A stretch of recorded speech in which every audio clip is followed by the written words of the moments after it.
Não é que o detetive faz tudo, o mais debochado da literatura aprontou novamente? E sabe o que é mais curioso? Eu gostei, e gostei pra caramba.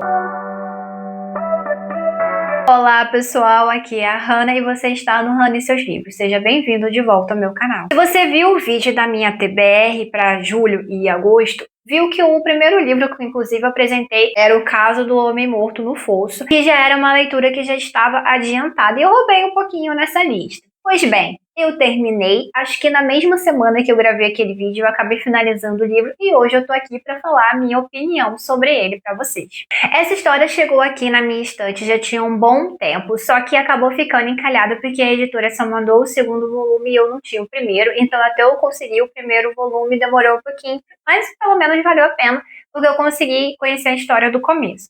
Então, O Caso do Homem Morto no Fosso é o segundo volume, é a sequência do que aconteceu em O Último Sorriso da Cidade Partida. E lá a gente conheceu o Fat Phillips, que é um humano que depois de ter passado uma temporada tanto no exército humano quanto no exército dos seres mágicos, viveu um pouco de cada lado da moeda. Ele sobreviveu ao Coda e viu o quanto os seres mágicos sofreram com isso. Todo mundo vivia na mesma cidade, convivia no mesmo universo e tinha uma convivência pacífica na cidade de Thunder City. E depois do Coda, todo mundo atribuiu esse evento que acabou com a magia dos seres mágicos ao Fat Phillips. E ele agora não vive enclausurado, ele é meio cara de pau, ele vive junto com os seres mágicos, mas ninguém gosta dele, pra falar a verdade, porque culpa ele pelos acontecimentos do Coda, que fez com que os seres mágicos se tornassem mortais. Então, são vampiros que agora não têm mais a imortalidade, elfos que vivem como os humanos, todo mundo envelhece, todo mundo tem ruga do mesmo jeito, e eles precisam pagar os boletos porque ninguém mais vive de magia. Então, os vampiros viraram professores universitários, professores de escola, os elfos foram trabalhar em bar, cada um teve que se virar para poder pagar os seus boletos, todo mundo agora virou CLT. E não poderia ser diferente com o próprio Fat Phillips, que também teve que se virar e pagar os pecados que ele acha que ele cometeu em relação aos seres mágicos, é exatamente ser um detetive, que ele se chama, na verdade, de faz tudo, mas ele é um detetive particular, e trabalhar apenas para seres mágicos, ele não trabalha para humanos. E apesar desse ser uma sequência, são casos que são diferentes, então você não tem a necessidade de ler o primeiro volume para poder ler o segundo. Eu só vim descobrir isso depois que eu consegui o primeiro volume, mas pelo menos agora eu sei a história do começo. E aqui, por ser um caso diferente, a única coisa que liga um livro ao outro, no caso, é que o detetive acabou se tornando um pouco mais famoso na cidade de Thunder City depois dos acontecimentos do outro caso em que ele conseguiu resolver de uma forma espetacular. E aqui, depois que ele já conseguiu essa fama, mas só conseguiu a fama mesmo porque dinheiro que é bom nada, que o escritório dele continua caindo aos pedaços, mas mesmo assim ele continua sendo procurado para resolver casos que ninguém consegue resolver. E dessa vez ele foi chamado por ninguém mais, ninguém menos do que a polícia.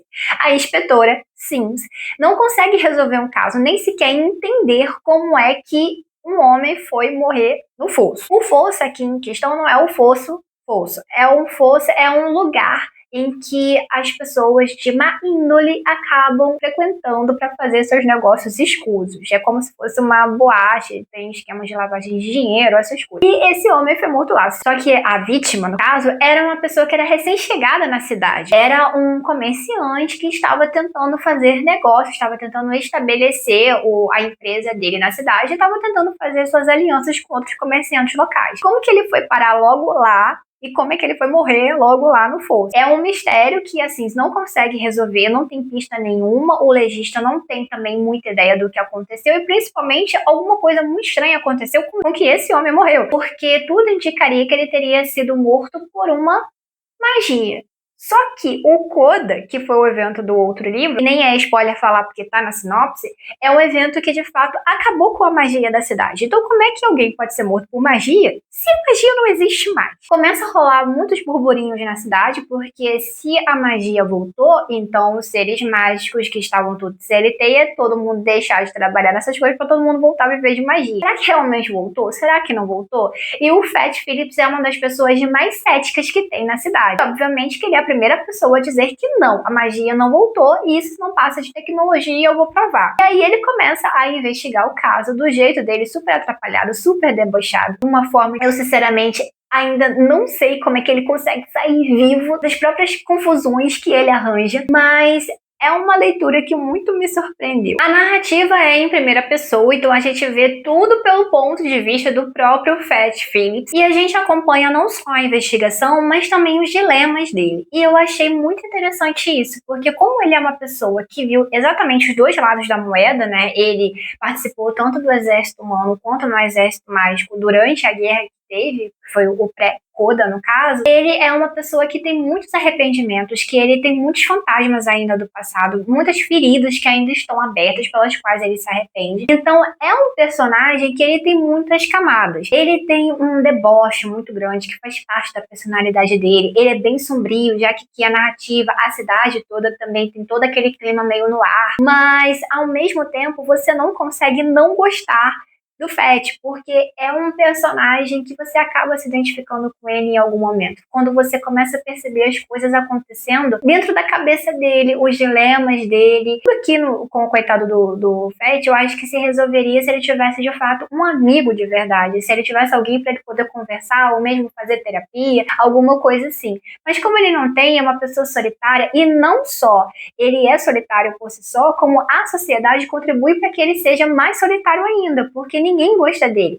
As pessoas só aturam ele porque sabem que ele é um bom detetive. Então é pra ele que eles recorrem quando não conseguem resolver os seus próprios problemas. Mas resolveu? Nem aí pra você. Você não é meu amigo, você não é meu colega, você não é nada, vai embora daqui. Então ele é uma pessoa que é escorraçado, tanto pelos humanos quanto pelos seres mágicos. Você acaba meio que tendo um pouco de pena dele. Foi o que aconteceu comigo. Ao mesmo tempo que eu fiquei curiosa, é saber como é que ele ia resolver esse caso. Ele é muito atrapalhado também, ele tem uns esquemas muito doidos, assim, para poder resolver as coisas, para poder fazer com que as pessoas contem a sua versão dos fatos, sem saber que elas estão contando os fatos. Os capítulos são bem curtos, a narrativa é bem fluida. No entanto, eu demorei um pouco para poder me ambientar no começo. Não sei se foi porque eu estava cansada ou é porque, de fato, a narrativa é mais arrastada, mas eu demorei um pouco para poder voltar ao verso de Thunder City. Mas depois que eu consegui me ambientar de novo, que eu me familiarizei novamente com a personalidade do Fat, aí foi caminho sem volta. O livro é até relativamente grande, mas eu consegui marcar muitas coisas, a leitura foi até bem rápida, dei muitas risadas também, me diverti muito com as reviravoltas, mas também me surpreendi um bocado com as descobertas do detetive.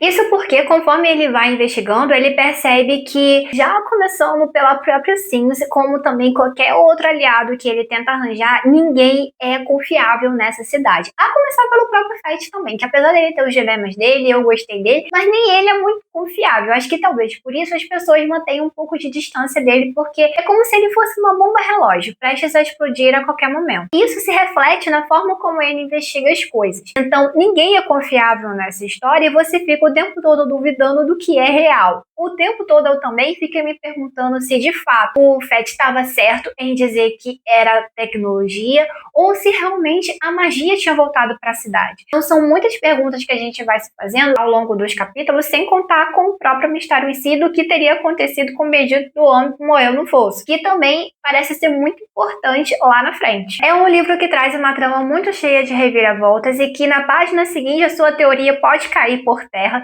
então prepare-se para você ser feito de trouxa, em meio a muitas cenas de ação que parece que você está lendo um filme, na verdade, de tão bem feitas que são as cenas, e o final é meio aberto, o que dá a entender de que vai ter uma sequência, já que essa é uma série. Então eu ainda não sei se o terceiro volume já chegou aqui no Brasil, se o autor já terminou de escrever, ainda preciso dar uma olhada lá no site da editora, mas se já tiver alguma previsão da sequência dessa série, certamente eu vou querer, porque eu preciso muito saber o que é que o Fat vai fazer depois dos acontecimentos que fecham esse livro aqui. Em relação ao livro em si, eu gostei muito dessa capa, principalmente por conta da combinação de cores, que é uma combinação possível, porém não é muito comum, principalmente em capas de livros. Acho que é a cor mais diferente que tem na minha estante. A capa é flexível, o que para mim não é nenhum problema, eu até acho mais confortável para poder ler do que a edição de capa dura. A diagramação também tá muito bonita, a revisão tá de parabéns. E o que eu mais gostei é que não sei se dá para ver aqui, mas as seções dos livros são separadas por morceguinhos, que eu achei que combina bastante com a vibe sombria de Thunder City. E também cada capítulo começa com uma página de cor diferente, o que dá também um charme na diagramação final, que eu gostei muito e ganhou alguns pontos. Outra coisa que eu achei interessante também foi o marcador de livros, porque eu já estou acostumada a ter o marcador que vem separado logo aqui no começo. E esse veio o marcador aqui. Então, se você quiser, é só você cortar. O primeiro volume também veio assim, e o segundo tá aqui o marcador. Eu optei por não cortar, porque eu tenho diversos marcadores aqui em casa, então pra mim não seria tanto um problema. E esse foi o vídeo de hoje. Aproveita e me conta aqui nos comentários se você já leu esse livro, se você leu o primeiro, se você conhece a história ou algum outro livro do autor. Me conta aqui nos comentários, vamos trocar figurinhas. Até o próximo vídeo. Tchauzinho!